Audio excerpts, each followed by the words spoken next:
Hi, my name is Meredith, and I'm going to be talking about the dystopian government in the Maze Runner movie series and how these dystopian elements relate back to our government. So, a brief overview of the movie series is set in a post-apocalyptic society that's brought by a deadly virus that had already killed 3/4 of the population. And in order to kind of restrict the population and keep the virus from spreading more, the leaders attempted to create the illusion of a perfect society by maintaining an atmosphere of acceptance, established order, and peace. The government oppressed the rest of the living population to dehumanize civilians for greater control. And a way that they did this is by placing physical barriers placed to ultimately control and limit the masses. So I'm going to connect how the government in the Maze Runner series controlled an entire population to the topics of government surveillance, censorship, fake news, and disinformation that we talked about in class.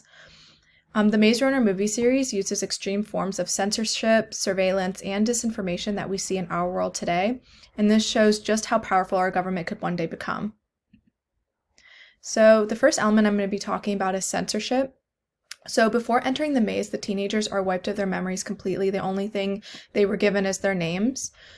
They have these physical barriers that kept individuals from knowing what else was going on in the world, and with their memories gone, the individuals had no choice but to accept where they were and build a life inside of the glade, and this is one of the ways that the dystopian leaders maintain control, and we see censorship in our world today. We see it in the news and in social media, and the government wanting to withhold any information from the public, so it's a very prevalent thing in our society today. Next is surveillance. So while in the maze, government officials are watching and studying the teenagers' attitudes, behaviors, and movements. In the second movie, we see that in the government laboratory, they are heavily watched and monitored by guards and security cameras. And in the third movie, we see that the main city is heavily monitored. Even so, the main characters had to hide in tunnels underground just to enter the city. And this was a measure to ensure that the leaders maintained authority. And surveillance is a really prevalent thing in our world today. We see our phones are heavily monitored, our internet activity is really monitored. We even have security cameras on the streets and in stores. So surveillance is very prevalent in our world today.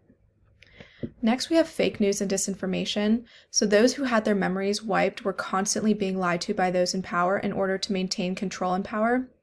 And once escaping the maze, the government officials continuously lied to the gladers, and they made them think that they were the heroes that saved them from the maze, but we later find out that they were actually the ones that put them in there, and they were the bad guys all along.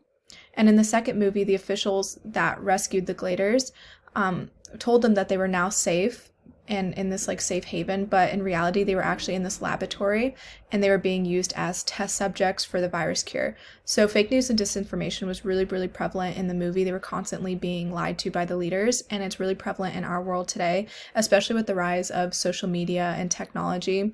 There's a lot of fake news and disinformation. Is really easy to spread on things like social media, sometimes in the news, so it's very prevalent.